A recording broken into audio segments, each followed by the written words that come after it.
Hi! So I'm going to be trying something a little bit different today. Basically, instead of my usual very long written reviews, I'm going to be reviewing a book kind of as I go along. I'm going to check in with you every so often, tell you what I'm thinking, check in a lot at the end about my thoughts, and just try out a slightly less intensive effort amount of work going into review because I really like, and I'm not going to stop doing my super long essay reviews. But, I read a book in 1 to 2 days. Often when I'm doing a book for that, it takes me a bit longer because I'm spending a lot of time making notes. And then it takes me many weeks to actually write the review. It's hard for me to get time to focus on things. I have a lot of chronic health issues that get in the way of that, among other things. So this is just a way for me to try out, telling you about a book I'm reading and giving a bit of a review, but doing it more off the cuff and not having to spend so much time between videos, hopefully. So yeah, the book though that I've chosen to start things off with, I thought I would pick something that would be I picked a Colleen Hoover book, which I've never read anything by her. She mostly writes contemporary romance, which is just simply not a genre for me in any way. But the book that I've chosen is Layla, and I know that this one is paranormal. I have seen Read with Cindy's video about it, so I do know, basically what goes on in the book, but I am super excited to read it for myself because what goes on is so just, ooh. I'm not going to spoil it ahead of time. When I talk you through the book, I'm going to tell you it as we go, but this book has some absolutely bad, unhinged, awful, I don't know, I'm really interested to see how I feel about it as I go along. I'm really excited to do it. I haven't started reading it yet. I'm gonna come back in a little bit and tell you how it's going.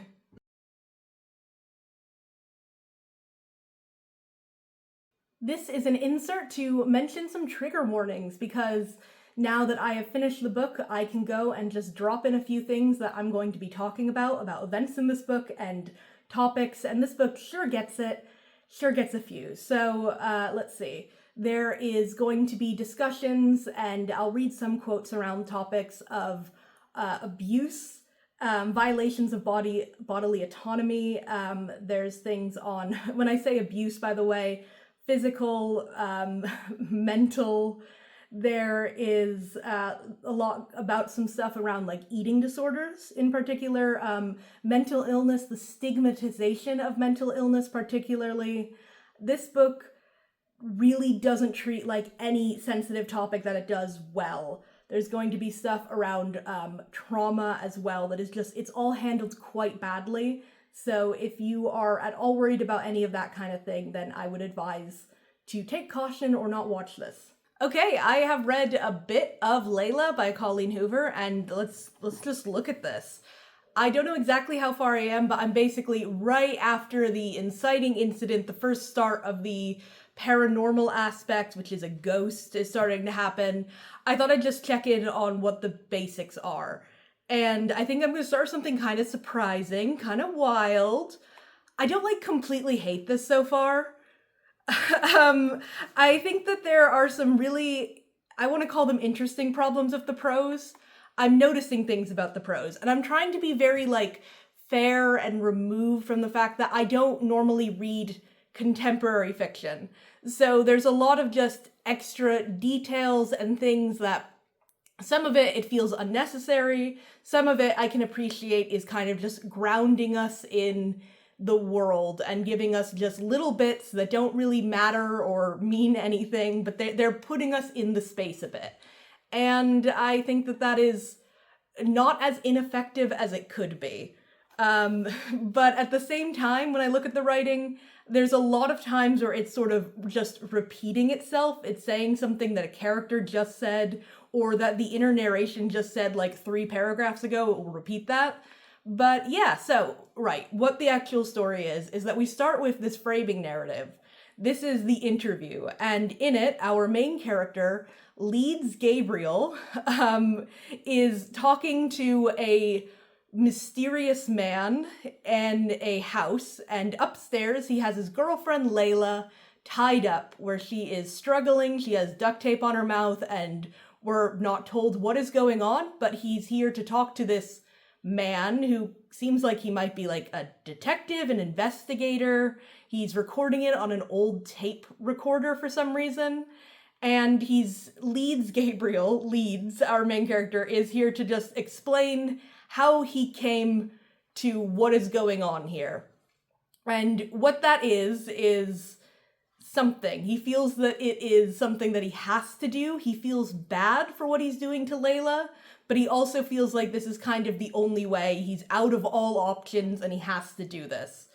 And so then we flash back through what Leeds is telling to this investigator about how he met Layla and the beginnings of how we got to this point. And the framing narrative is kind of an interesting idea. The only thing is that it is one of those instances where the narrator knows more about what's going on than the reader does, and we're in this first-person narration where some of the answers to the mysteries would be things that the main character would be thinking about. I know that. But we're purposefully not having that in the text because then that would spoil it for the reader. And it just kind of can be a little bit frustrating from that perspective if you already know what's going on. The fact that there's just some information missing is a bit... Oh, I want to remark that I liked the first line of this book. I thought that the rest of that first chapter was then a bit repetitive, but I think this is very effective. Look, I'm being quite nice right now, but I think a lot of the stuff that's to come is where it's gonna get so bad. But I can appreciate that this is an effective framing narrative. This is an effective basic story. I placed 2 layers of duct tape over Layla's mouth before I came downstairs, but I can still hear her muffled screams as the detective takes a seat at the table. That's how the book starts, and that is like immediately very interesting, especially when we get all of this stuff about how wonderful and perfect Layla is when they met. So yeah, the flashback. Leeds is the bassist in a mildly successful but not very famous band that he thinks sucks, and he hates playing for them, but he kind of has nothing else going on in his life. He is wealthy, he inherited a bunch of money when his dad died, but he doesn't want to feel like he just is living and coasting and hasn't earned it in any way. So he just lives kind of a modest lifestyle, and he plays for a band that he hates, music that he hates. And one day he is playing at a bed and breakfast for someone's wedding, and that's where he meets Layla. And Layla is the sister of the bride. She is dancing really wildly and sillily, and he just kind of really appreciates that. They start talking after he's done playing, and it's just like instantly love. To be fair, it's not like instant love. What their connection is it feels super unrealistic, but it feels very unrealistic in a rom-com kind of way.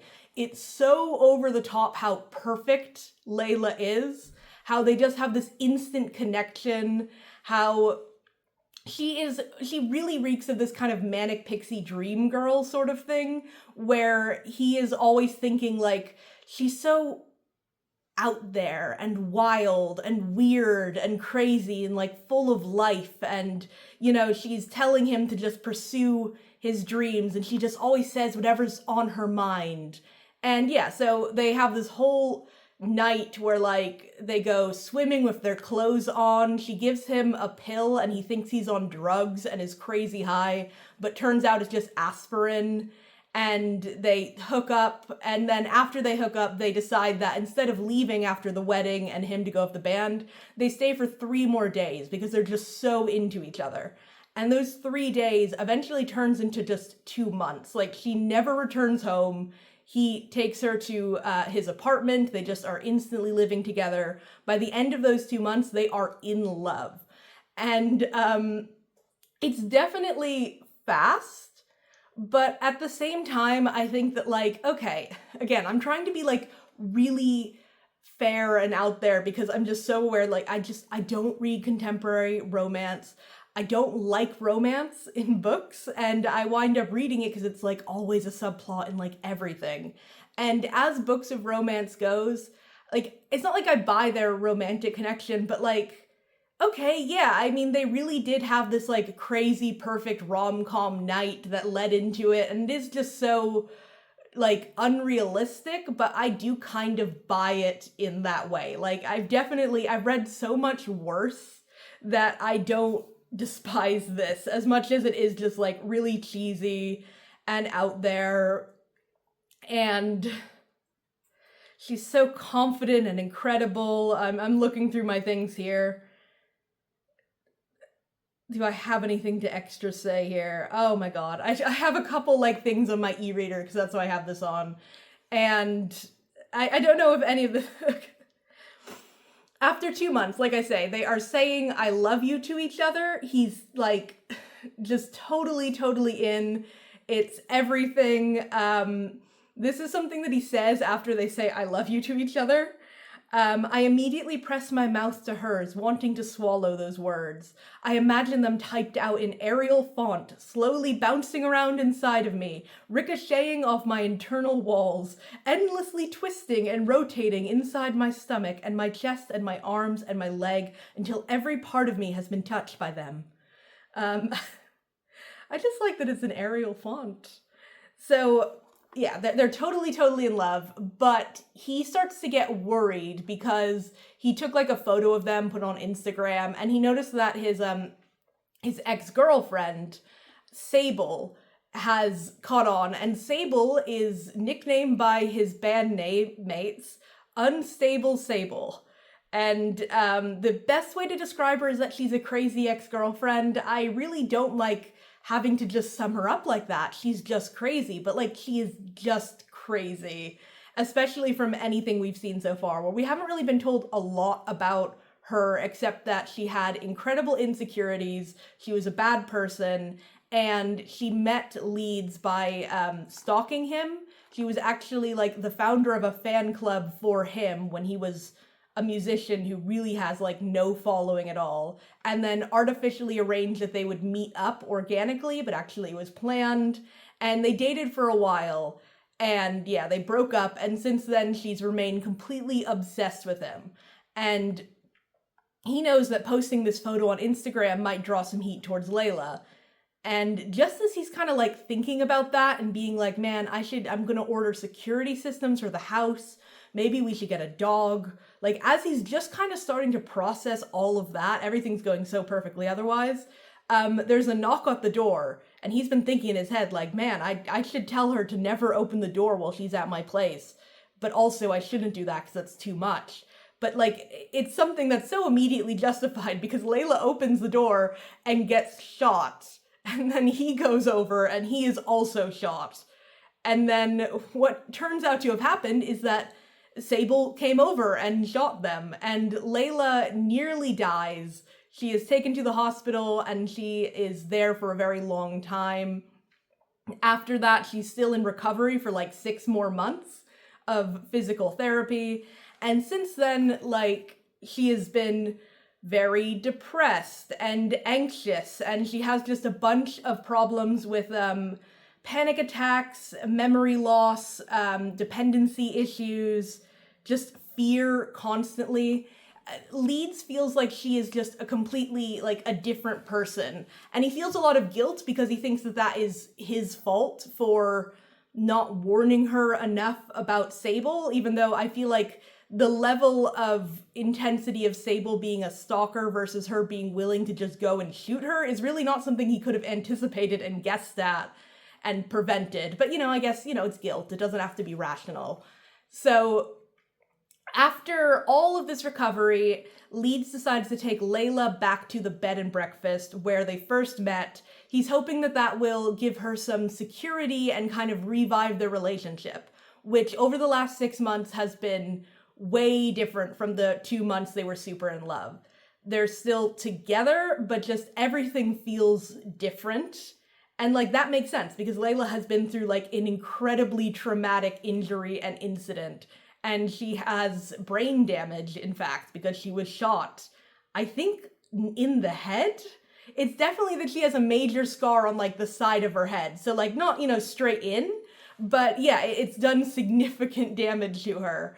And this is kind of the start of getting a weird feeling about some of the issues that are going to crop up more in this book, which is that Layla is different now, and Leeds feels guilty about that, and he feels guilty for resenting that, but he also definitely resents it. He definitely is stuck on these ideas of who she used to be, and is he doing the right thing? Is he being too protective of her? Is he not acting in the right way to make her return to who she used to be? And that's going to be a thing that I know we're going to be putting like a pin in, which is definitely the portrayal of Layla as somebody who is dealing with immense trauma and mental health conditions and literal brain damage, and how that has gotten really unappealing to Leeds, our main character. But yeah, right where I currently am, they've started to move in. There's a couple weird things. Layla doesn't seem to remember the bed and breakfast. Layla doesn't really seem to know. She gets a weird feeling in the house immediately. She starts feeling super cold even though it's warm in there. She goes to the bathroom and seems to punch the mirror, or maybe somebody else is punching the mirror. She doesn't remember doing it, but it looks like the mirror was punched. Then there's an incident where Leeds has food on the stove that is knocked over while he's not there. Somebody apparently took a rag that was on fire and put it in the sink, and the sink was left running, things that he didn't do. And this is going to be really quickly, obviously, there's some ghost stuff afoot, and I think we're just going to get like right into that next, and I'll tell you about that start when I get there. I am now, I would say, I think about like 75% through Layla. A lot has happened and nothing has happened. A significant amount of the story has happened, but it is kind of just repeating itself a lot. But I've hit a point where like the first twist has come up, so I decided that would be a good point to check in, and then next go I'll just probably finish the book. Okay, so where we left off, there was a ghost in the house. It was not a very subtle ghost, and that is something that I think is a real interesting thing in this book, which is that this is the most obvious ghost I think I've ever encountered in fiction. So the first signs of haunting are already pretty direct, but the more that Leeds starts to look into it, he sets up cameras in the house. This ghost just exposes herself immediately as being 100% real. She is immediately able to do things like type on his computer, move physical objects. She is not shy in the slightest. She is just absolutely there, which makes it a bit frustrating where a lot of this beginning section of the ghost happening is Leeds wondering if he's losing his mind. And that definitely makes sense because it's kind of crazy that a ghost is real. But at the same time, this is, again, the most obvious ghost of all time. Like, the reader is not even meant to be questioning his sanity. There's no ambiguity going on here. There's nothing that is like, this could have been a ghost, or it might have just been a coincidence. It's 100%. He has video footage of the piano playing by itself, of objects moving, of him interacting with the ghost. At one point, he starts to talk to her and has her like play piano keys to say yes or no. This ghost is real, but he does spend a very long time wondering and thinking about if it is real, if he's going crazy. And he spends a lot of time thinking in general. This is something that is really, really increasingly tiring in the book, which is that I'm noticing that most of these chapters are internal thoughts. Like, there is not very much action to begin with. There are sometimes dialogue exchanges. I'm interested in the dialogue exchanges overall, but most of the time it is just Leeds thinking about things. And he's thinking the same things again and again. He's just thinking like, I feel so guilty. Guilt is one of my main things. I'm always feeling so guilty. As the ghost goes, he's like, oh, am I crazy? Maybe I'm crazy. I don't know. He feels a lot of feelings towards Layla, but all of the feelings are the same. He feels guilty and he feels bad and he feels sympathy for her, but his sympathy is, it's very, very shallow. He thinks a lot about how he never wants to lie to Layla. He always wants to communicate with Layla, and then he just doesn't do any of that. when this ghost stuff starts happening, he doesn't tell her about it. And a lot of things in this book could have been solved if he just talked to her about the ghost, like this ghost who can very easily prove that she is real. And he doesn't. And then he thinks to himself endlessly, oh, I feel so bad that I'm not talking to Layla about these things. I would never lie to her. And then he proceeds to like lie 800 times. And it's a bit frustrating because the book knows and will tell you, and Leeds thus knows that he is a bad person. He is a very bad person. The book doesn't really think he's very bad, but it is aware that his actions are bad, and he thinks about that a lot. He talks about it with the ghost a lot, but I kind of have this lingering feeling that the book isn't taking how bad his actions are seriously. It just kind of shrugs it off because Leeds is our main character, and it feels like the book is giving a lot of wiggle room to Leeds because he's the main viewpoint character in a way that isn't that he's like an unreliable narrator, that we're supposed to hate this guy. I think that we're supposed to feel sympathy towards Leeds and be like, ooh, he's doing some really questionable, actually really bad stuff, but oh, look, he has these mixed up feelings about it. At least he's acknowledging it's bad. I feel sympathy for him, and I do not feel sympathy for Leeds. Okay, so those are just some thoughts. Let me actually tell you what goes on. So one of the first things that happens with this ghost is that after these little incidents, she possesses Layla's body. Layla is eating food, and she's been really struggling to eat lately. She clearly has an eating disorder. Leeds does not really take it seriously. He just sort of says, like, you should be eating more. You never eat enough. And he thinks about that a lot, but it is not being treated seriously as an eating disorder. And suddenly, Layla's demeanor, like, changes entirely. She kind of freezes a second, and then she's full of energy and life, and she's eating all of the food in front of her, and she's like moaning sensually because she enjoys it so much. And then like a little bit after she finishes eating, she also is like guzzling wine.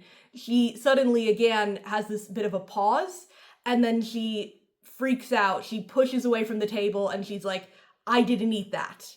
Or actually, the first time she says, my food is gone. And Leeds is just like, yeah, you ate all of it. And she's like, my food is gone.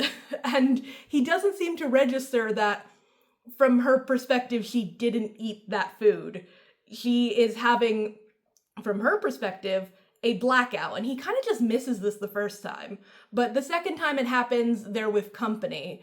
And once more, she has this thing where she is just suddenly overtaken, eats a ton of food, loves it so much, and then freaks out. In this case, she like screams. She says like, I didn't eat that.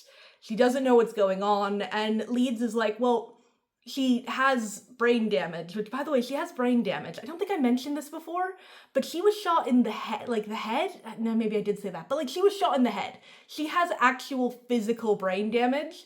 And this book really doesn't, it's so rough because Layla is just not much of a character.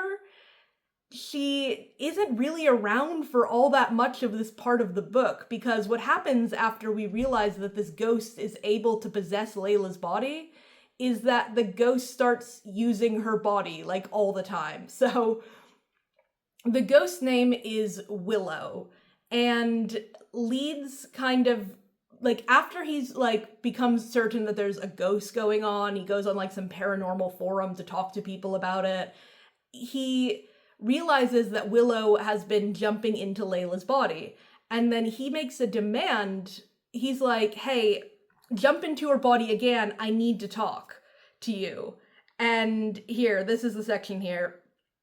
But I'm also angry at myself because I need to see it again. I need to know this isn't Layla going crazy. I need to know that this isn't me going crazy. I need answers to every single question I never knew I had.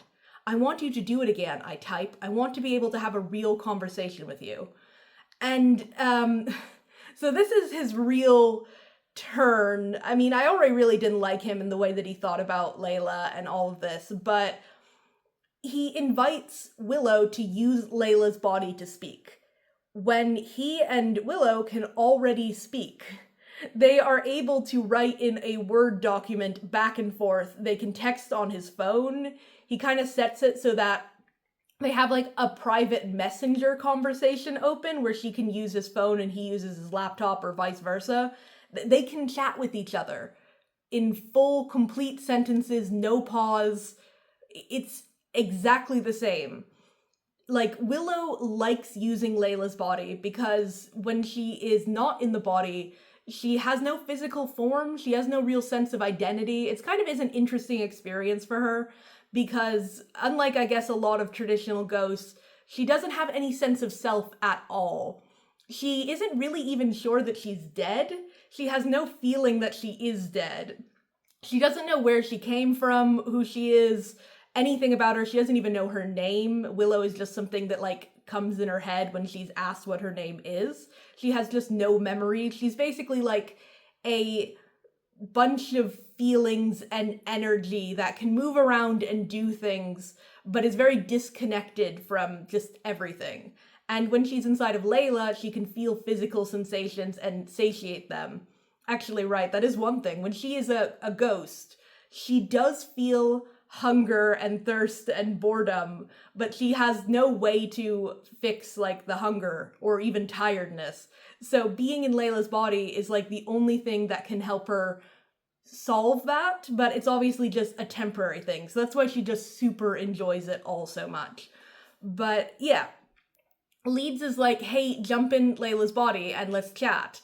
And there's really no reason for that because, again, they can just type, but they do.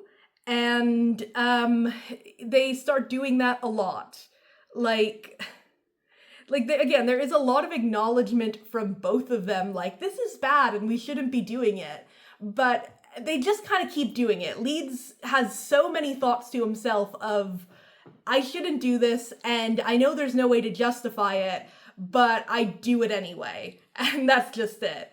And again, like, if I didn't know a lot more about how this book was heading, and also just some ways about how it's written, I would be a lot more okay with this idea of Leeds as being just a really bad person. It's just doesn't really want to give us that. Instead, Leeds and Willow hang out, and he likes Willow so much more. Everything about Willow is so much better than Layla. And it's very specifically framed in the way that Layla is depressed and angry and has problems. And she's developed this eating disorder. She has substance abuse problems. She is very unhappy. She doesn't want to be here. And then Willow is inhabiting the body, and Willow loves to eat and has lots of like energy and fun, and she wants to like watch movies, and she just loves living so much. And it's just so shitty. It's just so shit because Layla, again, isn't really enough of a character. We're seeing her at this really low point where just everything has been so hard for her, and we're hearing about how hard it's been for her. But we honestly spend a lot less time with her. They don't really have conversations together. Most of these chapters in this section are just Leeds waiting for Layla to go to sleep because Willow will jump in her body when Layla has gone to sleep. And so there's a lot of just his growing anticipation. He starts to feel irritated that Layla is not going to sleep quick enough. At one point, they go out to dinner out in like the city. And he's really kind of bothered by leaving the property because Willow won't be there. And when he takes Layla out to dinner, he doesn't seem to be having that good of a time. She only eats one taco but has 4 margaritas, which, again, there is this real thing of Leeds tells us a lot about how concerned he is, how he feels really like guilty, and how his relationship with her has changed into one where he's more of a caretaker. He's such a bad caretaker. Like, he's horrible at that much, but also kind of lays a lot of the blame on why he starts this emotional and then clearly like romantic affair with Willow on these like burdens and the stress and the guilt he feels. And that guilt never stops him. And he was never doing a good job of looking after her at all. Like, Layla is not in therapy, and everyone around Layla felt that she really ought to have gone into therapy after her super traumatic experience. And Leeds was one of the people who said, no, you don't need to go into therapy. Like, she didn't want to, and he supported her in that. And on one hand, it is, it's someone's choice. It is. On the other hand, she really should have gone to therapy. And all of these things about looking after her physical and her emotional needs, he is not doing. Like, again, as much as it's like, Layla has a choice. Her having 4 margaritas and next to no food, she gets so drunk, she can barely, like, walk or control her movements. And you gotta cut her off, man. Especially because we are told about, like, the medication that she's having. And she's not only having her medication, she is using it all the time. She takes sleeping pills, Xanax, Ambien is the sleeping pill, Xanax, and then she's also on, like, some strong painkillers. So these are things where I'm not as familiar with Ambien and Xanax, but I also know a lot of painkillers are this way, and I think a lot of drugs are not safe to mix with a lot of alcohol. And so it just stacks up to all of these things where he is doing such a bad job, and I'm supposed to, I don't know, like him at all? Like,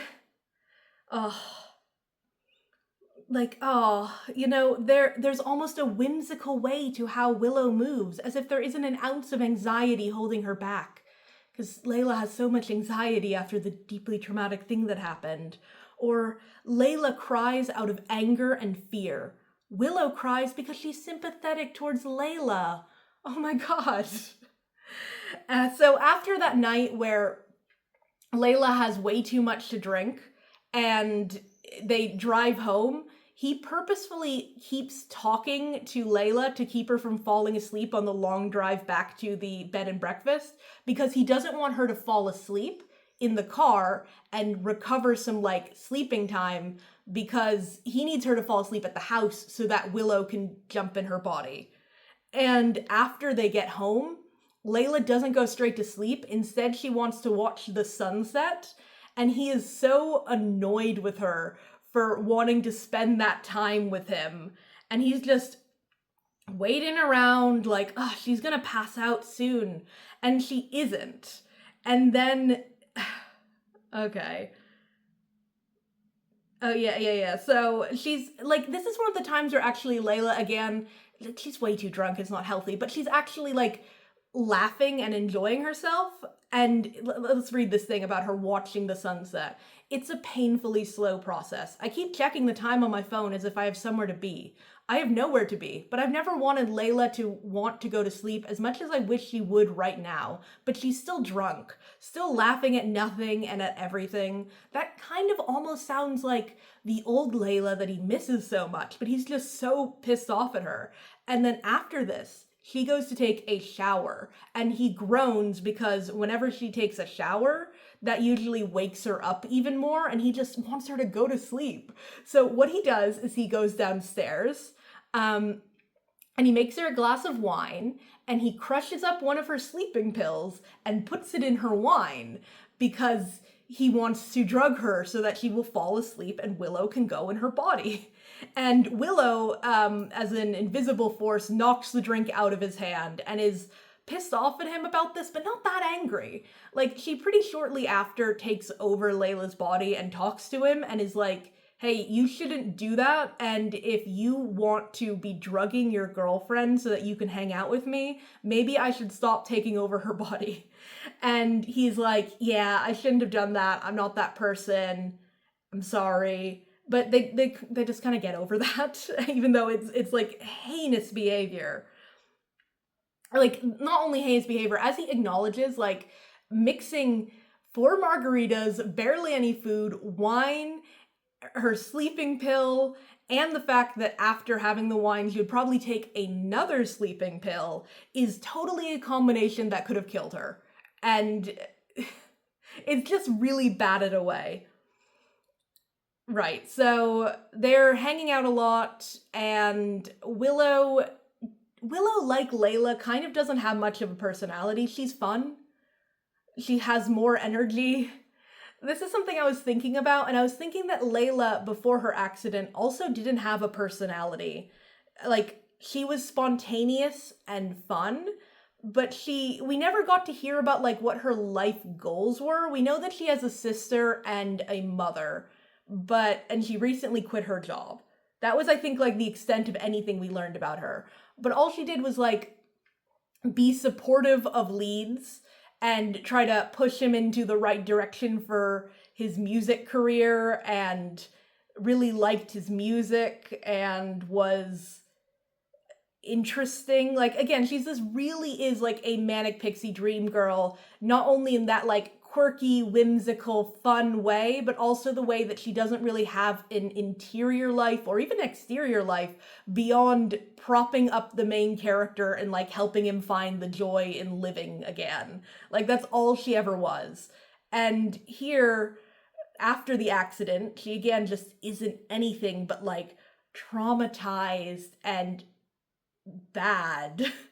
And then we have Willow entering, and Willow is a lot like the original Layla was, where she's excited to be alive, and she talks about various things with him, but they don't really ever get into a lot of deeper stuff. We kind of have like a surface level understanding of Leeds. Willow doesn't know anything about herself, and we just kind of talk about that surface level thing. There really hasn't been new information, new personality getting added and building any depth to these characters. So these guys, they hang out for a while. Leeds starts gaslighting Layla because Layla once or twice wakes up when Willow has been using her body and she doesn't know what's going on. And Leeds just absolutely lies to her. He's like, oh yeah, no, we woke up because there was a thunderstorm and, we were like half asleep or whatever, and I started making coffee for us. And she's like, freaks out. And like, she wakes up and she's like, I had a popcorn kernel stuck in my teeth and I didn't have any popcorn. He's like, oh yeah, well, you were super drunk and we were watching a movie last night. And she's like, oh, I don't remember that at all. And she already is having issues with her memory. And he feels bad about that. And then he makes it so much worse by just fully lying to her many times about things that she does remember. So also, Layla is having a lot of issues where she is super tired all the time. She has extreme exhaustion, which is of course going to make everything worse, because when you're in recovery from deeply traumatic brain injury, you're probably already going to have a lot of fatigue. And because of Willow, she is getting like 4 hours of sleep. So Leeds is keeping her in this position where she's miserable. She's not getting enough sleep for a healthy thing. She herself is not eating enough food, but Willow is eating food for her, which, like, it's really bad because that part is framed as good. That part is just framed as like, it's fine. Like, Leeds multiple times is like, I like that, it's good that she's eating. It's good that she's eating because Layla could use the calories. And all of this is like, again, like the bodily autonomy of this woman is so unimportant. They will just talk about how it's bad that they're violating it. And that's it. Like, and the fact that it's bad is especially framed a lot of like, because we're not telling her, or because this is a weird, like, emotional affair that we're having. And not enough about, like, how crazy it is to use someone's body without their permission a lot of times, and Leeds to be always enabling it. And the fact that, again, they don't have to be doing this. Like, Willow likes the physical reality of getting to eat stuff, but they can totally watch movies together and talk to each other without having to use a physical body. Or, of course, very, very obviously, Willow never jumps inside of his body. Like, if he feels so much sympathy towards Willow, he's always like, I feel so bad for her, she just has nothing and she'll be so lonely. He's never like, you could just hop in my body and use it to eat food and watch movies. Like, obviously they also enjoy the social aspect, but that would be so much more ethical than using someone's body without their permission. But that never comes up as a consideration. So yeah, like they're hanging out a lot. Leeds has been considering buying this bed and breakfast. He hasn't told Layla about this. He was kind of saving a surprise, and now increasingly he's like, I want to buy it so that I can visit Willow there, and Willow will also have like company because the bed and breakfast will reopen. But also I'll get to visit her. And as he's kind of thinking about that, he keeps coming up with excuses to get Layla to stay longer. He says he's working on his album, and he says like, oh, how about this? I'll do some posing, because she likes taking pictures of him for like her Instagram. And if I do a bunch of like 3 hours worth of posing for you, then can we stay 3 more days? And then he's just pushing this. He later like is like, okay, when the thing about the Airbnb comes out and she's like upset because he never consulted her about like his future plans and the idea that he wants to buy this, then he's like, well, if I do buy it and we do wind up, you know, keeping it as like a second home or, you know, extra business, we'll have to stay another week to like close the deal properly. And all of this is only about Willow, like quite increasingly so. And then totally he stops having feelings for Layla. He loses all feelings towards her. He's not attracted to her at all. He has to think about Willow when they are hooking up, which, by the way, the framing narrative that he's telling this to this detective guy is kind of funny because there is a lot of sex in this book. It's kind of really more incidental, it feels like, where it's weird to say versus plot serving sex. I guess a lot of it is plot serving sex, but also there's just a lot of sex where they're having sex or doing sexual things, and it's just this like thing that's always happening, and it's not all that graphic, but it is explicit, and it's usually not even that long. It's just like, I don't really understand what it's doing for anyone, I guess. Like, again, this is not really a genre I'm reading, so I kind of am like, if you want to read like a longer or exciting scene, I get that part.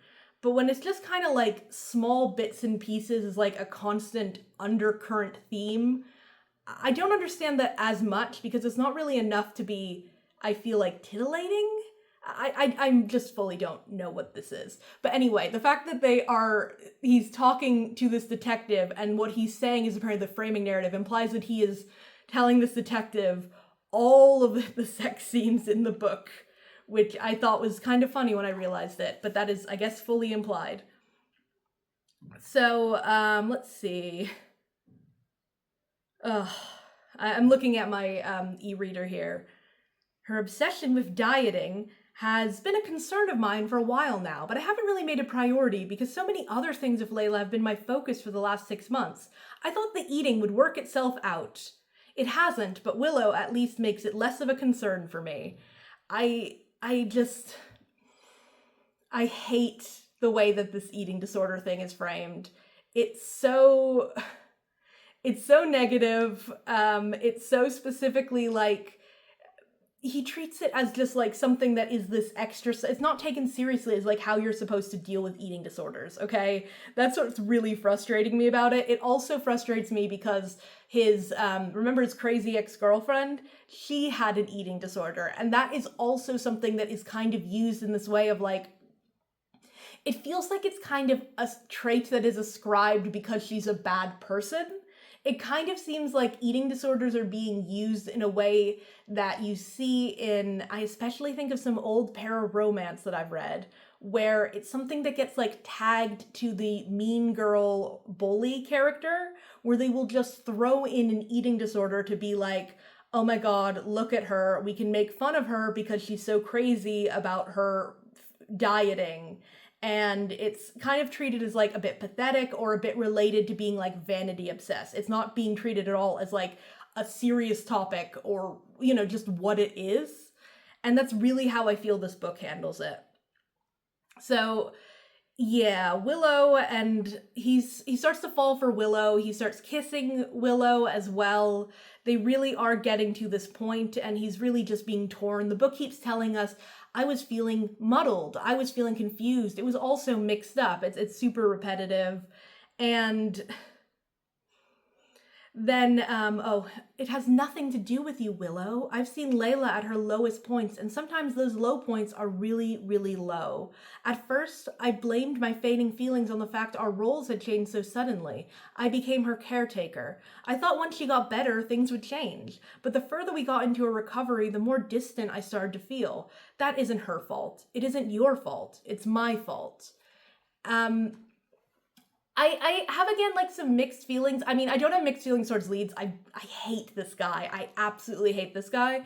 But I do have mixed feelings on the idea of what this is, because I think that there is some, like, genuinely interesting things you can do with complicated feelings around being, like, the loved one of somebody and then having to go from being, like, they were super in love, perfect romance, to the position of having to do a lot of caretaking tasks, which, again, he doesn't do any caretaking tasks. But, you know, the fact that there is such a huge change in their relationship.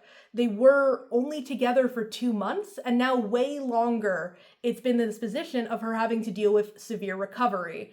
And the fact that he does feel like the incident was his fault because it was his ex-girlfriend.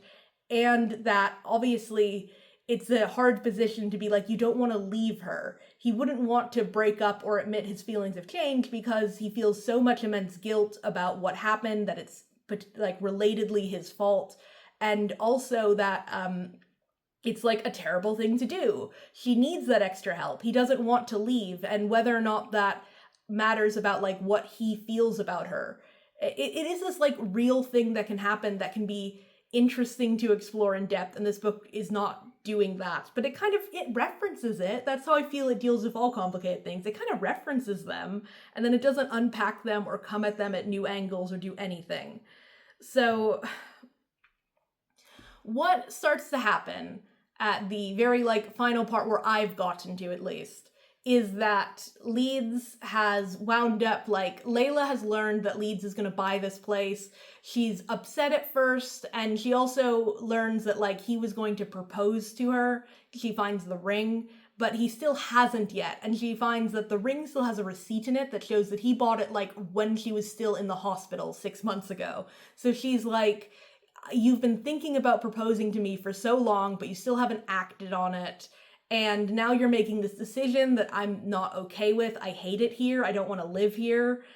He hasn't explained yet that they don't have to live here. And, you know, then he winds up kind of apologizing to her a lot, promising that he really loves her, proposing marriage and giving her the ring, all of these things. While the whole time he's thinking, like, I don't mean any of this. I am just doing this because she's upset, and if she leaves, then I can't hang out with Willow anymore. And this kind of gets to the point where then Willow and him talk, and Willow is kind of upset about this, he's upset about this. I don't know, that's how the book is for a long time. But he starts talking to Willow about Sable, and he starts explaining what happened with Sable. And one part of that is that night that they were both shot, Sable, I guess, dropped the gun, and he got the gun and he shot Sable. So he killed Sable that night. This hasn't come up yet, and now he's talking about it and explaining that he feels very guilty that he did that. He feels guilty about everything, but not enough. And yeah, so Sable died. And he knows that he could have held her, like, hostage at gunpoint. I totally just jumped because the door buzzer just rang. And our door buzzer is super loud, that even though I'm in this room away from it, I think that I probably just fully, like, jumped, and that is truly my flight reaction. Anyway, Sable is dead, okay? Sable died. And as they're talking about Sable, Willow says something about how Sable had a fan club for him before they met. And that's something that Leeds knows Willow doesn't know. And Leeds also knows that Willow doesn't know, Layla shouldn't know that. Willow can somewhat access her memories and thoughts when she's inside her. And how does she know that? So it starts to occur to Leeds that Willow is actually Sable. and that the whole time she's been Sable. Willow's like, I don't remember being Sable if I was Sable. I would never do the things that Sable did. I'm really sorry. And he just gets so pissed off. He's like, you were Sable the whole time. I can't believe it. And it leads to this long confrontation where he's angrily packing up to leave. And he's like, Willow, get out of Layla's body. And Layla freaks out, like, what am I doing downstairs? And he's like, we're leaving. They start to leave. And then Willow jumps back in and is like, please, wait, don't, because again, I never meant to harm you in any way. I don't know if I am Sable. I'm so sorry. And then he's like, get out of her body. They go outside. Layla, again, wakes up and is like, what am I doing outside? She's increasingly freaked out. And then as they're starting to leave and get in the car, Leeds is like, oh my God, wait. What if the fact that it is Sable means I need to help her move on, and actually I shouldn't leave? So then he's like, Willow, get in here. So for the third time, Layla is just possessed again. Like, they are just using Layla's body so cruelly by doing this. And then he goes to Willow, okay, we're gonna find out what we need to do to help you move on. We're gonna call up this person that I met on this paranormal forum who says he can help. And we're gonna go and try to fix this, okay? And Layla's not gonna wanna be here, so we're gonna have to hold her hostage. And that kind of brings us to what the framing narrative is. The person that he met on the internet is actually is the detective that he's talking to. And the reason that Layla is being held hostage upstairs is because Willow is helping him do this, and they are trying to get answers by telling the story of what's happened so far. And, right. So that's all that I'm at right now. Again, I know what the next thing coming is. I will say that it feels pretty obvious immediately what the twist is when you get to this part. Again, there's going to be a second twist, and I think you can guess it. I won't say it now. I'll just check in with you when I'm done with the book. Okay. Well, I have now finished Layla. I'm sure it's Lila, but there's that extra A in there. I have finished it. The book by Colleen Hoover. And the last section is where it is... everything is so fucked. Like I was saying, I didn't technically hate this book as much as I went in... I mean, by the end I do, but as much as I went in knowing what the twists would be, and I knew that my feelings were very negative towards it, I hope that you could see that I was giving it a lot of wiggle room and a lot of grace, because I don't hate the concept of this story. I think that, especially from, again, this is the first time I've ever read a Colleen Hoover book. It's not her usual genre because there is a paranormal aspect. I think this is definitely much better than I think a lot of other books of hers that I might have read are. And I think that betterness is just kind of a technical detail of there being a plot with some interesting concepts and ideas. It really comes down to the execution and the writing. And when we say writing, we're obviously talking about both the prose, the little prose, the day-to-day sentences and paragraphs and writing style, and also the broader writing, setting and characters and narrative itself and messaging. Not every book has to have a message or anything to it, but that doesn't mean that what it has inside of it doesn't convey certain ideas, intentional or not. And having unintentional ideas and messaging can often be a lot worse, because then it just becomes this thing that is laid bare for us to witness. And boy, this book, okay, so I hate Leeds. And where I was last, I was basically okay, so yeah, there's a twist where it's Willow is actually Sable. And this is a twist that it's held out for a little bit before we get to the second twist. And the second twist is the real issue. Now, we have caught up with the framing narrative, kind of, But we then immediately go back and we spend like a couple more chapters actually getting to the point where the detective guy arrives and starts the interview. I thought that we were basically fully caught up at that point because we've covered everything. We know why Layla's being held hostage, that Willow's involved in it. We know the reasoning and all of that, but actually there's a couple more chapters. And these chapters are kind of useless, except they really, really make Leeds so much worse, especially with what is coming up next. Leeds and Willow. She is completely complicit in a lot of the abuse that Layla is dealing with. Oh god, it's going to be a bit confusing with people's names. I'm mostly just going to call Willow. That is what the book chooses to do, but, you know, with the whole ghost and possession thing. So, what we have is we get a scene of when Leeds decides he needs to start tying Layla up. And first he spends a while gaslighting her again. Like, last time they were there was this whole back and forth tug with her body. Eventually Willow went inside of it, and Leeds unpacks everything that they'd packed into the car and arranges it to make it look like nothing happened.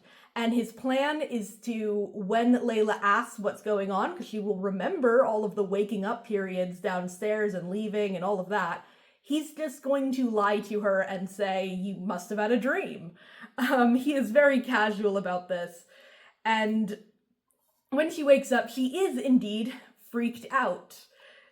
Something is wrong, she whispers, her voice panicked. She attempts to pull me out of bed, but I don't move. She finally releases my hand and goes to the dresser. She pulls out a pair of blue jeans and steps into them.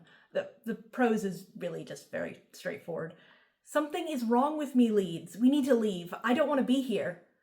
I try to keep my voice steady when I say, you had a bad dream, Layla. Come back to bed.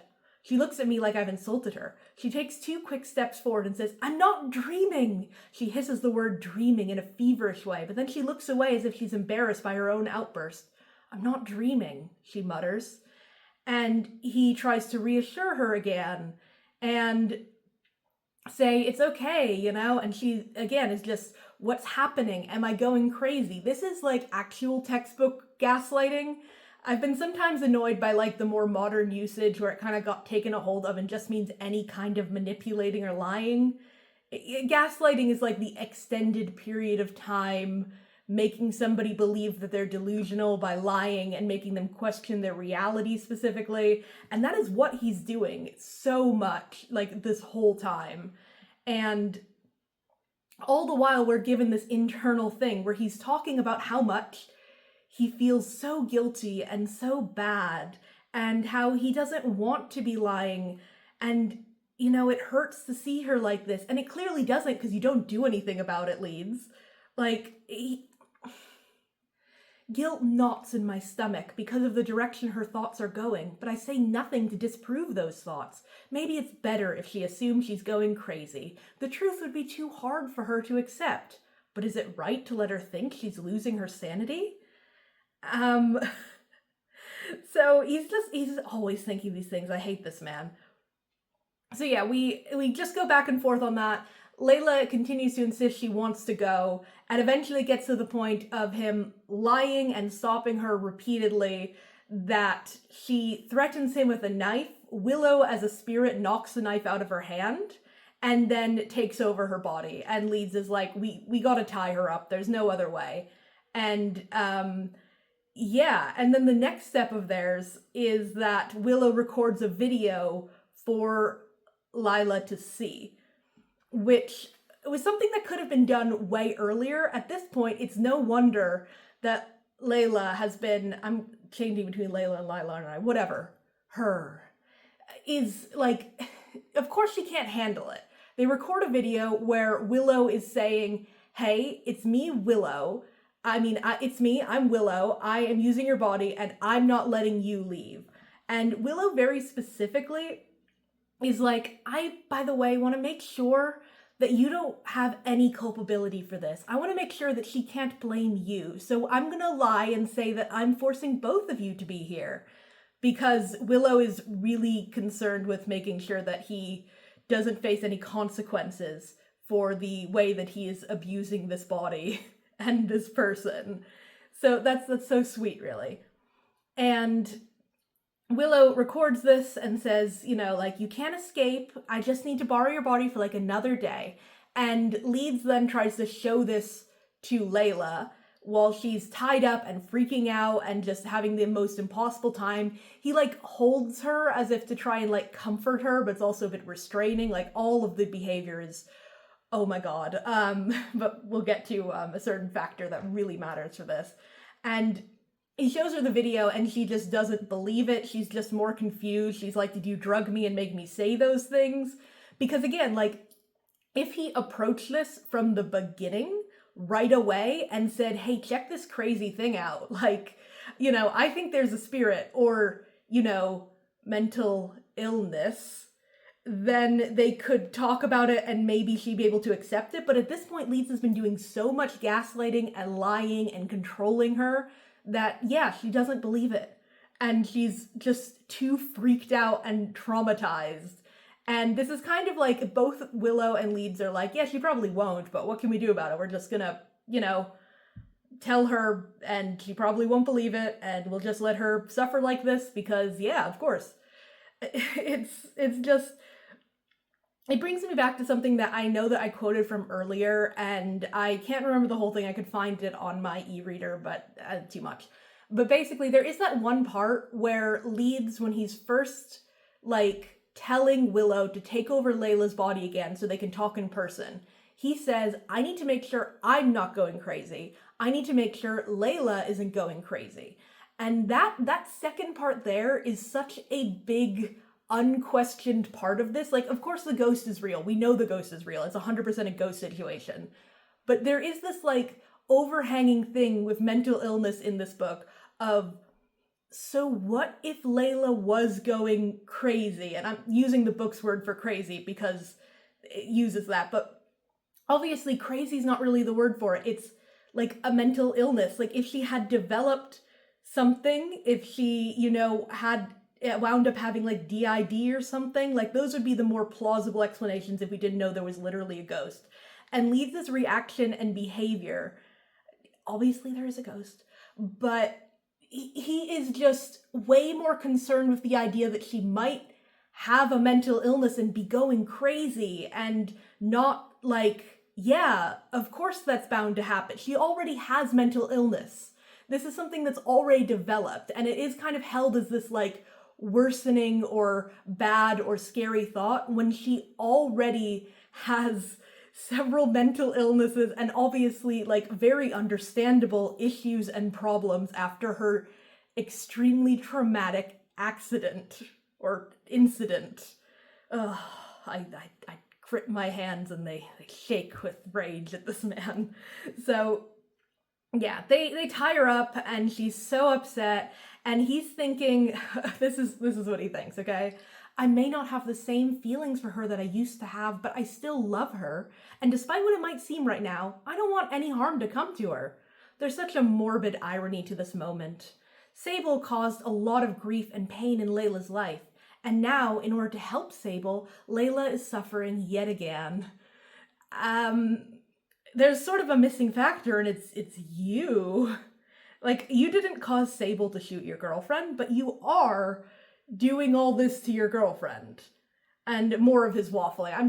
I didn't think I would wind up reading a bunch of quotes from this. I like to read quotes because I always want to put more context than just what I'm saying. I want you to hear how it's phrased in the book. I feel like sometimes if I'm just telling you this is what a character is thinking or feeling, then you're not getting the full impact. I don't know. That's why I'm always quoting stuff. None of it makes sense, but it's like I'm not entirely in control of my choices. I can't be, or I wouldn't be making such a shitty one right now. Leeds is in full control of himself the entire book. He is never acting, I guess you could call him irrational, because I would call abuse irrational technically, but he is never acting in a way that is not clearly him making these decisions, but his internal narrative is always kind of shaking it off and saying, but I love her and it's fine. And then she screams. It's a scream like nothing I've ever heard. The sound of it rips my heart in half. Oh no. And so, right, so what happens next? We catch up with our actual framing narrative thing, and Willow comes down in Layla's body and to talk to the detective. And what they figure out there by filming her, like, talk about her things, she jumps into Leeds' body. And Leeds gets to experience what it's like to be possessed, which is basically nothing. It's just sort of like, you know, you blink and wake up. But there's a mild sense of like dizziness and disorientation as Willow is then interviewed in his body. This is like, there's a very long, kind of convoluted explanation around what they're discovering here. It has to do with memories and whose memories can be accessed in whose body, and what Willow has for memories, but she doesn't have memories. Anyway, by the way, after Leeds gets temporarily possessed, he gets another big rush of guilt where he's like, I run my palms down my face, flooded with guilt for what this has done for Layla's mental stability. I knew this was affecting her, but now that I've put myself in her shoes, I feel even worse. Not to mention, I still have her tied up like she means nothing to me. I can't believe I've been letting Willow do this to Layla. Oh my god. One of the things that is increasingly very frustrating, and what I'm about to get to in all these things, is that what you could look at this is that Leeds is a villain protagonist. He's a shitty guy, and he's doing really bad things to justify his own feelings for a ghost. And that would be one thing if this constant, oh, I feel so bad and guilty and I have so much empathy for her so often when I remember to, but I keep doing all these things for some reason. If that was something that was an internal justification from his side, but we understood the story as a whole was not saying, you know, great, that'd be one thing. But what happens next is that the story says, good job, Leeds. You were meant to have done this all along. Because what the detective discovers is that Willow is Layla. Layla's soul and Sadie's, Sable's soul. So Sable's soul and Layla's soul got switched. They both died at the same time, but Layla was resuscitated in like the ambulance drive. And when that happened, Sable's soul went into Layla's body, and Layla's soul went to this house that had great meaning for her. And so, yeah. So basically, all along, Leeds has been falling in love with his real girlfriend. And the reason that he doesn't love Layla is because she is, you know, his evil ex that sucks and has mental illness. And it's fully justified. That's the thing with this book. That's what's so infuriating and horrible and out there, is that it is not just like a little bit, it is fully absolves Leeds of all of his actions. It absolves Willow of all of Willow, who is Layla, of all of her actions. Everyone is like purified because they're in love. They had a love that spanned life and death and the realms of existence, and they found each other and they fell back in love. And that is treated as this wonderful, miraculous thing. And that means that Layla, or Sable, who is in Layla, is, you know, just the interloper who has to go. She's the problem. She's not meant to be here, and she sucks. And she sucked the whole time. And the reason that he resented her was because she was evil. She wasn't his girlfriend. She was horrible. Except Sable doesn't remember that she's Sable. Sable is a lost soul who is very confused and is living in a body. The body comes with Layla's memories. Sable also seems to have some of her own memories, but they're just confusing because she's coexisting with two sets of memories and things. The ones that belong to Layla, she often has trouble grabbing, but she does not seem to have any ability to easily find her own Sable memories, meaning she is also just legitimately very confused and traumatized. It turns out she remembers the accident, I keep saying accident, the incident where Layla was shot. And when he asks, after this information comes out, Leeds like storms upstairs to confront Layla, Sable about it. And yeah, he confronts Sable. She's tied to the bed and still miserable and freaking out. And he gets super pissed off at her. He is basically like, how dare you? He's so angry. And she didn't do anything. Like, there's the idea that basically Sable resented Layla and wanted to be Layla, and so that's probably why her soul wound up in Layla's body. But that's not something that is implied to be like a direct malicious action. It's not something that like we know is that, and it's not something that she remembers being at all. She doesn't remember any of this. And he interrogates her on a bunch of stuff and she just doesn't know. But when he talks about the incident, it seems like she has the memory of being shot, but also maybe the memory of doing the shooting. And this is like the nail in the coffin of things, but that kind of proves who she is, but also it doesn't, because that is something where like trauma can manifest in like 8,000 weird and horrible ways. And so yes, it literally proves that she is Sable. And at the same time, if she were to just be herself and deeply traumatized and she was shot, having false memories or imaginations, intrusive thoughts about being the one to do the shooting wouldn't be that's not impossible at all. The way that he talks is this very, okay, have you known this whole time that you might be Sable? Fuck you, she hisses. Let me go. Why did you punch the bathroom mirror when we got here? Do you see Sable's face sometimes when you look in the mirror? Of course I see her face sometimes. She shot me, Leeds. I have PTSD. She didn't deny punching the mirror. You don't have PTSD. It's an actual memory. You sound like a lunatic. I keep my voice steady when I say, you shot me, and you shot Layla, and I know you remember doing it. She shakes her head. I shot Layla. I am Layla. I shake my head. I know it's confusing, but you aren't Layla. You're only able to access some of her memories because you're inside of Layla's head and you have access to them. And he goes on. But, like, the thing is, Sable is not evil. When she was alive, she was clearly, I don't want to say a bad person, but like she did shoot 2 people. But she was a mentally unstable person, okay? She had a number of mental illnesses and was a stalker and did fully try to murder 2 people. But the Sable that we see living in Layla's body is not the same person.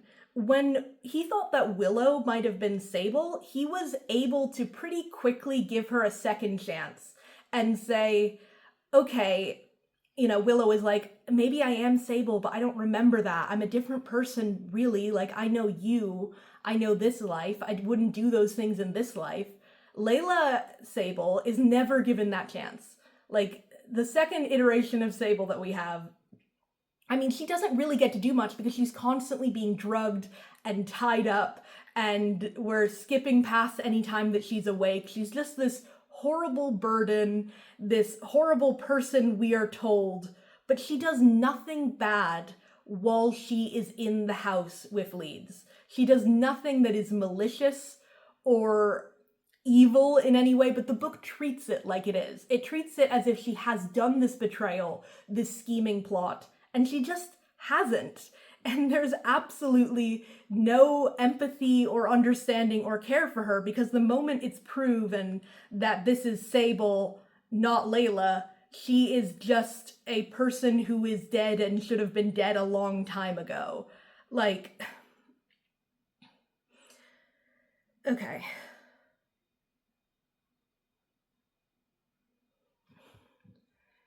It's like she became a different person after that surgery. She did.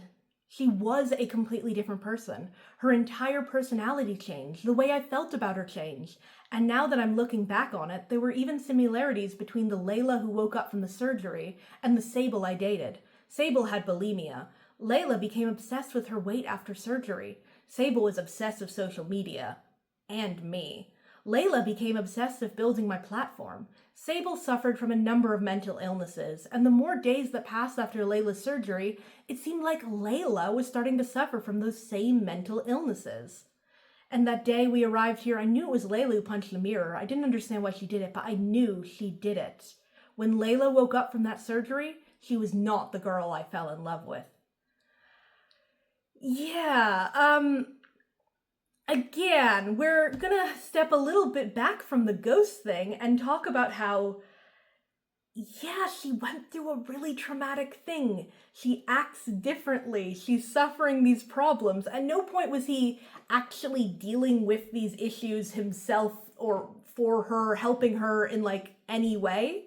It was this thing where she started having all of these problems.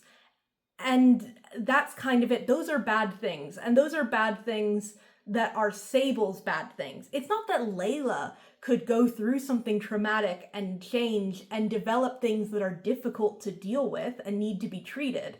It's actually just that there was an evil bad person.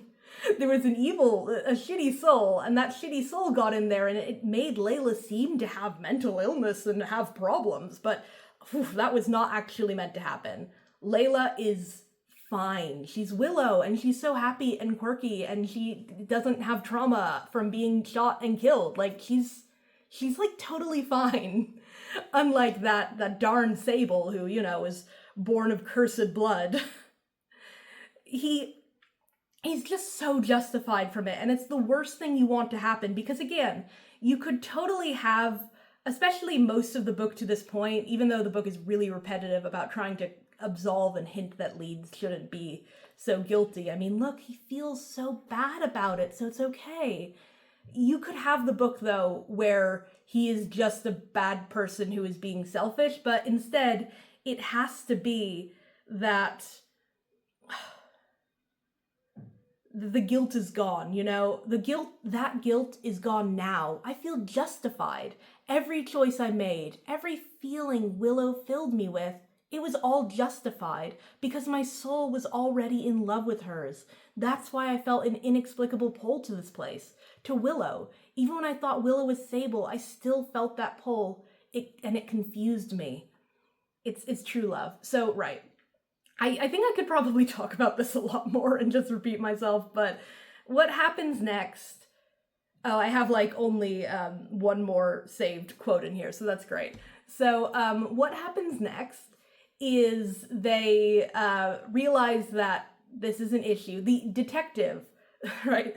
The detective is like, okay, I solved it. Interesting, weird, never really seen this before, but I figured out what happened. And then he packs up and goes. And Leeds and Willow are like, hey, what are you doing? Aren't you going to help? And he's like, no, I don't know how to help. I just wanted to find out what was going on. And he goes. Oh, also the detective was a ghost. He was a ghost this whole time. He's a ghost who wanders around possessing bodies and I guess logging into a paranormal forum to go talk to people about ghosts. And then he goes and he hops around to new bodies to go and help those people out when he can.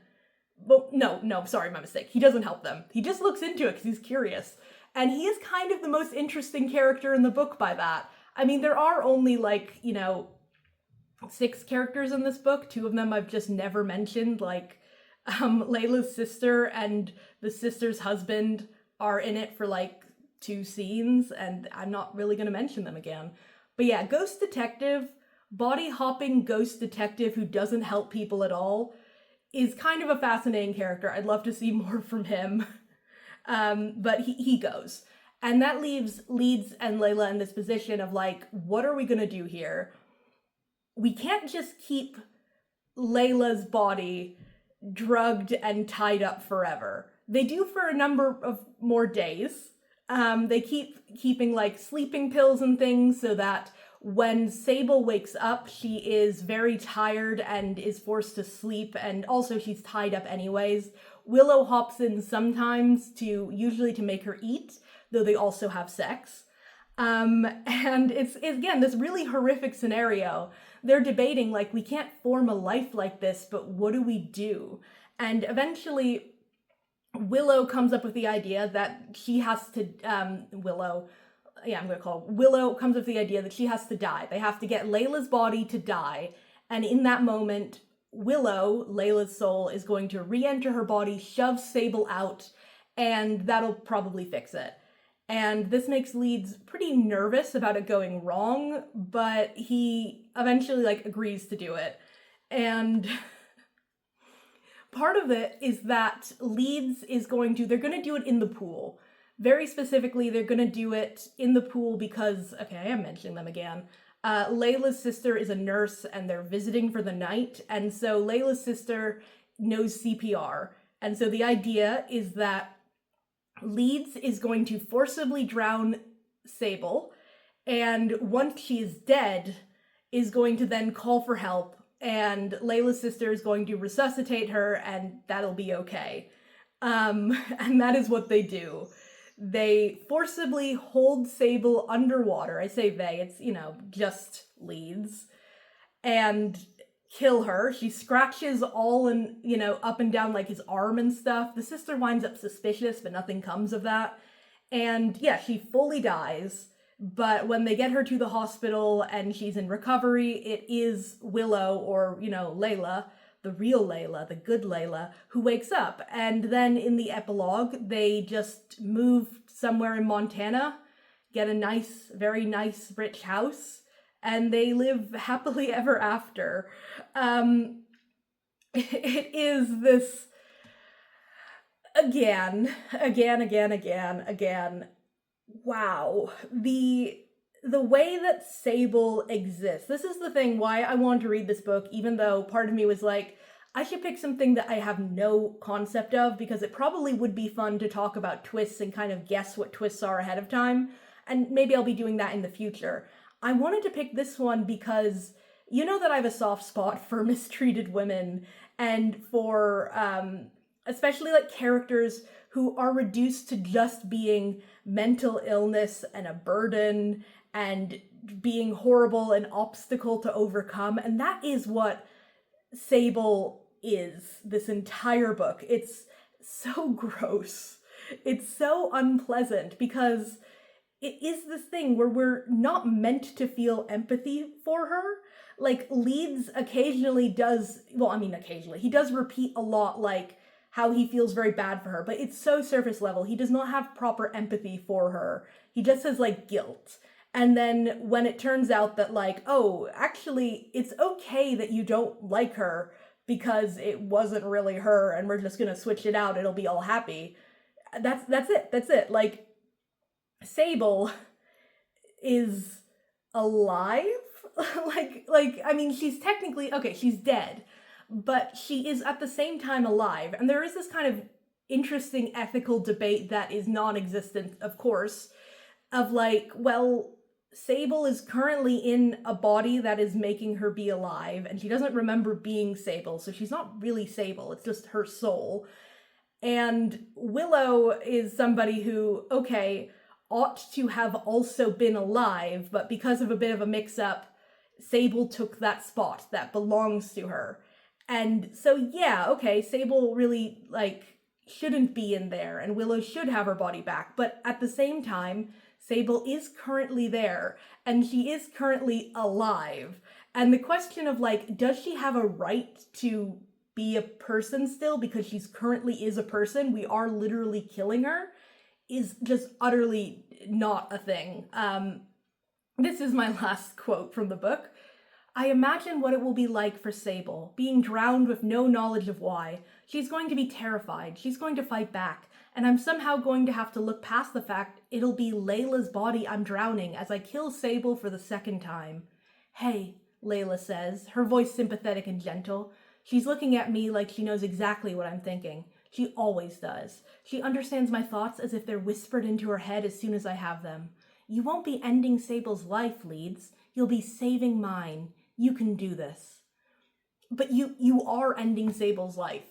And you're not even ending Sable, the, your ex-girlfriend. You're not even ending her life. You're ending somebody else's life. It is a soul in a body who has a lot of trauma. When Leeds says, you don't have PTSD, those memories aren't... This man, she has PTSD. Of course she has PTSD. She also died. She did the shooting, and she has full memories of being shot, by the way, because she has the memories of being Layla being shot. She has the memories of doing the shooting, and then she'll also have the memories of being shot and killed by Leeds. She has these insane... Of course she has so much trauma related to the incident, and she hasn't been able to make sense of it. She hasn't been lying. I hate it. I hate it. I know, I hate it. It's so bad. And it is this case of looking at the book as a whole, as a cohesive whole. I really don't think it's like the worst book I've ever read. I think from a technical perspective, the writing it gets the job done, but it really isn't much. Like, it's very plain most of the time.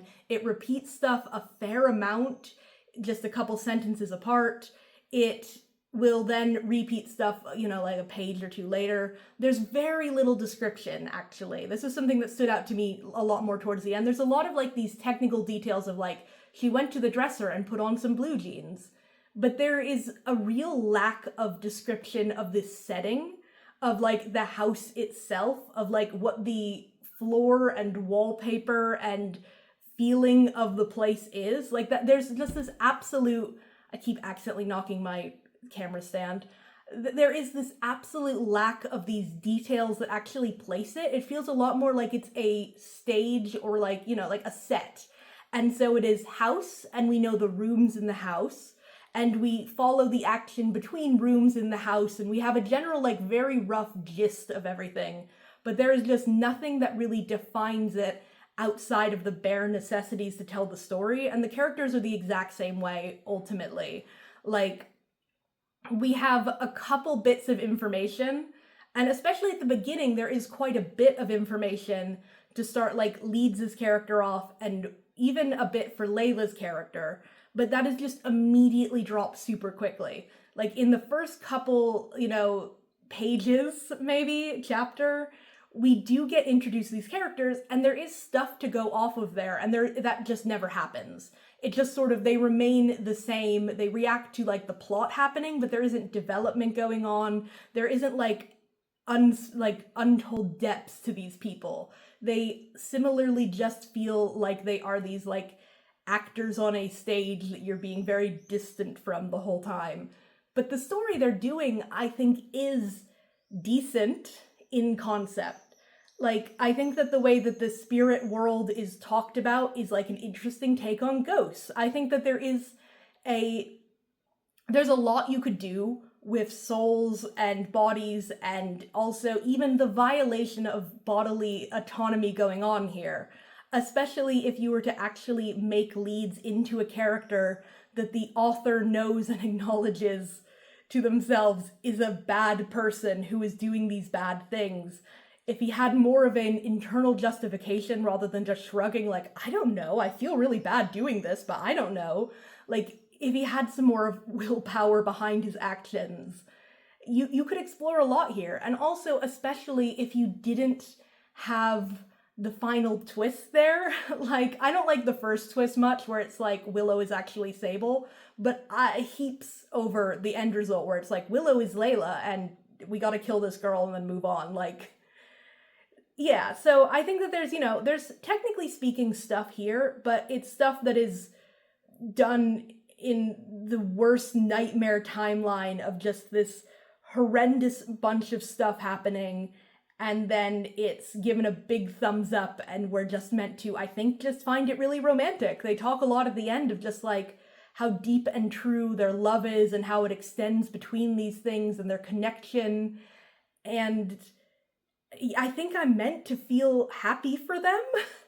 And instead, I just, like, I couldn't tell you what I'd prefer as, like, an ending, because I just hate these characters and I hate the way the story went. Okay, well, anyway, it's an insane heat wave, and I'm so hot. I had to open the window, you had to keep them closed for days, and I'm gonna finish up.